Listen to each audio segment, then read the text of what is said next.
Assalamualaikum warahmatullahi wabarakatuh. Perkenalkan, saya Nisa Nazela, analis keimigrasian pertama pada kantor imigrasi kelas 1 non-TPI Palangkaraya. Di sini saya akan menganalisis isu manajemen ASN dan Smart ASN di unit kerja kantor imigrasi kelas 1 non-TPI Palangkaraya, yang mana saya mendapatkan tiga identifikasi isu. Yang pertama, belum adanya QR Code pada saat pelayanan dan pembayaran walk-in, kemudian ada pengarsipan dokumen penyerahan paspor masih menggunakan buku manual. Selanjutnya, belum adanya ruangan khusus untuk mesin cetak paspor. Untuk isu yang pertama, belum adanya QR Code pada saat pembayaran walk-in, terdapat data dan fakta yang mana pemohon pada kantor imigrasi kelas 1 non-TPI Palangkaraya mayoritas adalah para pemohon yang lanjut usia dan pemohon lain yang termasuk kategori prioritas serta wilayah kerja yang cukup jauh, serta akses informasi dan juga internet yang kurang memadai, membuat para pemohon banyak yang mengajukan untuk melakukan walk-in. Dampaknya, banyak lansia yang susah mengerti sistem pembayaran m-banking dengan walk-in, menyebabkan petugas wawancara perlu memberitahu tata caranya yang menyebabkan antrian wawancara menjadi macet.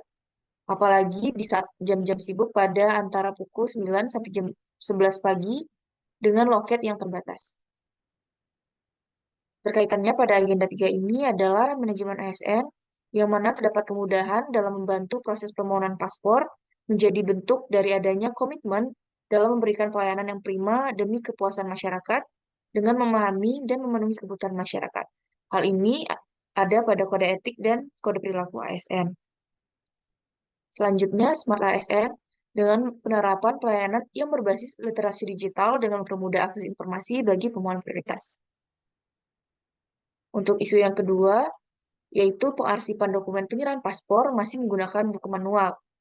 Di sini, pengarsipan tersebut masih dilakukan pencatatan secara manual, sehingga terjadinya penumpukan buku manual yang sering tercecer.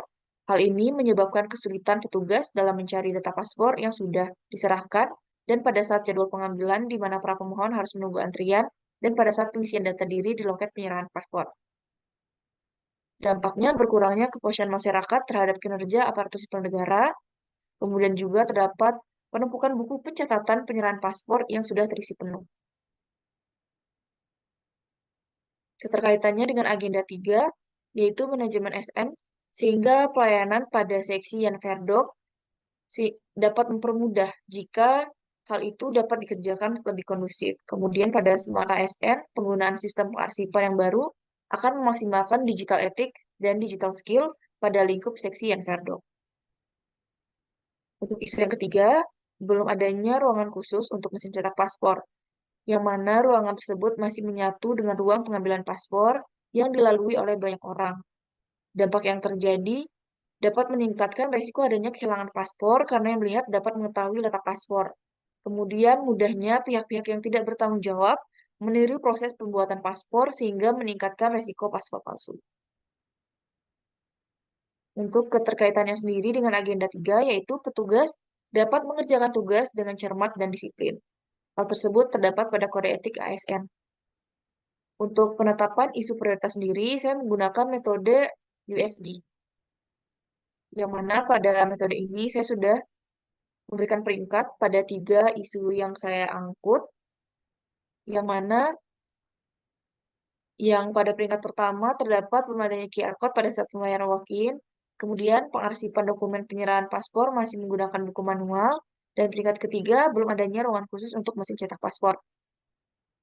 Untuk dari penyebab isu ini sendiri, dari sisi sarana, penggunaan sarpras pelayanan yang belum maksimal, dan pemanfaatan teknologi yang belum optimal. Dari sisi pemohon, terdapat kesenjangan digital dan koneksi internet antar daerah. Dari sisi pelayanan, birokrasi yang lama saat melakukan proses pembayaran walk-in, dan terjadi penumpukan antrian pada saat jam sibuk.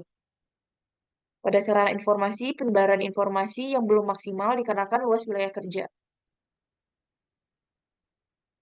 Kemudian untuk gagasan kreatifnya sendiri, kurang optimalnya pembayaran pada saat walk-in, sehingga menyebabkan kurangnya informasi terkait tata cara pembayaran paspor, pemanfaatan teknologi, dan terjadinya penumpukan antrian.